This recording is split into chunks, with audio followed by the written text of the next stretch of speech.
జనా టైమ్స్ మాగలం ప్రజాపక్షం. విజేత కంటి వైద్యశాల డాక్టర్ వి హజరత్ కుమారి గారి సారథ్యంలో ఎన్నో వేల మందికి కంటి చూపు ప్రసాదించి రోగులకు అత్యాధునిక వైద్యాన్ని అందిస్తున్నారు.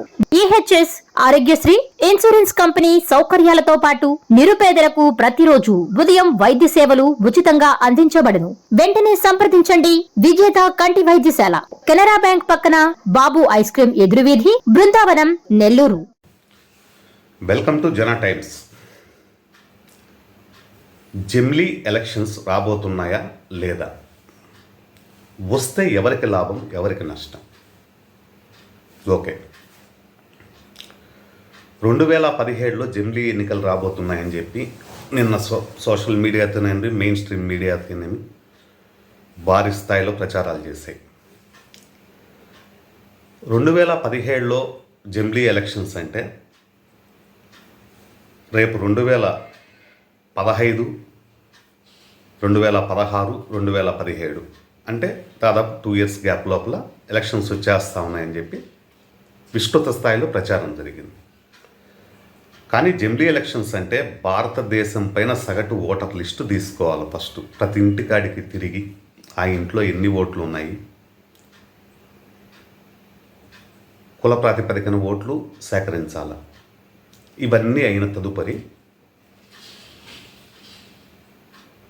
మహిళా రిజర్వేషన్కు ఎంతమందికి టికెట్లు ఇవ్వాలా అంటే బైపర్గేషన్ జరుగుతూ ఉంది. 175 నియోజకవర్గాలకు గాను 225 నియోజకవర్గాలుగా బైపర్గేషన్ జరిగేటప్పుడు ఒక నియోజకవర్గానికి కావాల్సిన ఓట్ బ్యాంకు ఎంత ఉంది అనేది కూడా ఒక ఫైలింగ్ కావాలి. ఆ ఫైలింగ్ అయినప్పుడు ఏ మండలాలు కలపాలి, ఏ మండలాలు తీసేయాలి అనేది ఒక నిర్ణయానికి కూడా మళ్ళీ ప్రభుత్వం రావాలి. ఇవంతా వచ్చిన తర్వాత మహిళా రిజర్వేషన్ 33%, ఆ 33% మహిళలకు కేటాయించాలి. అది ఏ ఏ నియోజకవర్గాలకు కేటాయించాలి.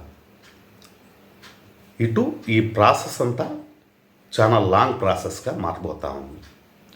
2027లో జమిలీ ఎన్నికలనే స్టంట్ ఏంటంటే ఇండియా కూటమిలో మమతా బెనర్జీ స్ట్రాంగ్ అవుతూ ఉంది. ఆమెను నిరోధించాలంటే ఇప్పుడు కాంగ్రెస్ గాంధీ పరిపాలనది పక్కన పెట్టేసి ఇటు మమతా బెనర్జీ కానీ ఎవరో ఒకరిని, ములాయం సింగ్ యాదవ్ కుమారుడు అఖిలేష్ యాదవ్ని కానీ తెరపైకి తేవాలనే ఉద్దేశంతో ఇండియా కూటమి పూర్తి స్థాయిలో ఉంది. ఎంతసేపటికి రాచరిక పరిపాలన అయిపోయింది. కొత్త ఫ్రేమింగ్ వస్తే పార్టీకి ప్రాణం పోసినట్టు అవుద్ది. కాంగ్రెస్ పార్టీ అంటే ఇప్పుడు పుట్టింది కాదు. దాన్ని ఎట్టయినా నిలబెట్టుకోవాలంటే, పార్టీని బలోపేతం చేసుకోవాలంటే మమతా బెనర్జీ కానీ అఖిలేష్ యాదవ్ కానీ ఫ్రేమింగ్లోకి రావాలనే ఉద్దేశంతో ఇండియా కూటమి ఉంది. దాన్ని ఎదుర్కోవాలంటే ఆ ఇండియా కూటమి మొత్తం సెట్ అయ్యే లోపలనే జమిలీ ఎలక్షన్స్ తీసుకొని వచ్చి వారి ఆధిపత్యం పూర్తి స్థాయిలో విస్తృతంగా ఇది కాకముందే దానికి గండి కొట్టి జమిలీ ఎలక్షన్స్లో మళ్ళీ నరేంద్ర మోడీ గారు 4వసారి ప్రధానమంత్రి కావాలనే ఉద్దేశం ఆయనకు ఉంది. కానీ నేను ఇందాక చెప్పుకొని వచ్చిన ప్రాతిపదికన ఒకవేళ 2026లో స్టార్ట్ చేసినా కూడా, ఇది జనాభా ప్రతి ఇంటికాడికి తిరిగి సర్వే చేసినా కూడా దాదాపు 6 months. దాని తర్వాత ఈ బైపర్గేషన్ది దాదాపు 1 year. దాని తర్వాత మహిళా రిజర్వేషన్ది 33%. అంతేకాకుండా బైపర్గేషన్ జరిగిన తర్వాత లీగల్గా కూడా చాలా సమస్యలు ఎదుర్కోవాల్సిన పరిస్థితి ఈ జమిలీ ఎలక్షన్స్కి ఉంటాయి. ఇటు తిరిగి అటు తిరిగి 2029లోనే జమిలీ ఎలక్షన్స్ వచ్చే సూచన కనపడతా ఉంది. జమిలీ ఎలక్షన్స్ అంటే ఆషామాషి కాదు, వన్ మ్యాన్ షో, ఏక్ భారత్ ఏక్ వికాస్ అని చెప్పి ఆయన చెప్పడం నరేంద్ర మోడీ గారు, అది అనుకున్నంత సామాన్యమైన విషయము కాదు,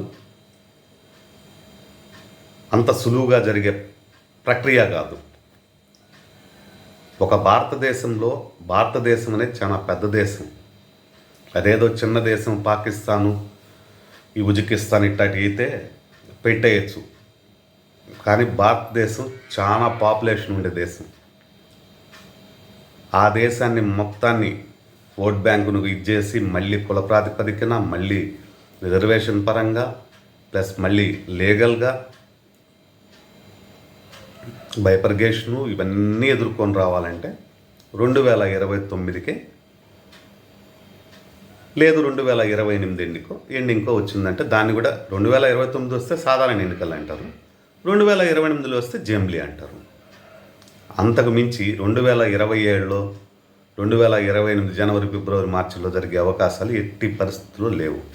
ఒకవేళ పార్లమెంట్ ఆమోదించినప్పటికీ మళ్ళీ లీగల్గా దానిపైన కొన్ని ఉంటాయి. ఇప్పుడు దాదాపు 47 రాష్ట్రాల్లో గాను 32 రాష్ట్రాలు జంబ్లీ ఎలక్షన్స్కు ఓకే చెప్పాయి. 32 రాష్ట్రాలు ఓకే చెప్పాయి జంబ్లీ ఎలక్షన్స్కి. అంటే 15 మంది వ్యతిరేకంగా ఉన్నారు, 32 మంది జంబ్లీ ఎలక్షన్స్కు ఓకే చెప్పారు. ఈ క్రమంలోనే మన ఆంధ్రప్రదేశ్ అయితేనేమి, తెలంగాణ ప్రభుత్వం రేవంత్ రెడ్డి గారిది అయితేనేమి, వీరిద్దరు కొత్తగా ముఖ్యమంత్రులుగా 6 నెలలు కూడా కాలేదు. 2.5 సంవత్సరానికే పదవి వదులుకోవడానికి ఎవరు కూడా సిద్ధంగా ఉండరు. అది ఉండే వాస్తవం. అది వైఎస్ జగన్ కానీ చంద్రబాబు నాయుడు కానీ ఎవరైనా కూడా పదవి వదులుకునేదానికి సిద్ధంగా ఉండరు. ఈ ఇద్దరేమో, వీళ్ళిద్దరిలో చంద్రబాబు నాయుడు ఏమో ఇంకా మోడీ ప్రెజర్ తట్టుకోలేక ఓకే అనున్నా కూడా మనసులో మటుకు ఎందుకు వస్తున్నారా బాబు జంబ్లీ ఎలక్షన్స్, 2.5 సంవత్సరం కూడా పదవీ కాలం పూర్తి కాలేదనే ఒక ఉద్దేశంతో కూడా చంద్రబాబు నాయుడు గారు కూడా ఉండొచ్చు. అది వాస్తవం. అది ఎవరికైనా కూడా మధ్యలో పదవి పోతుందంటే ఎవరికైనా బాధే అది. కానీ టీడీపీ నాయకులు కానీ టీడీపీ వర్గం కానీ భయపడినట్టు 2027లో జంబ్లీ ఎలక్షన్స్ లేవు.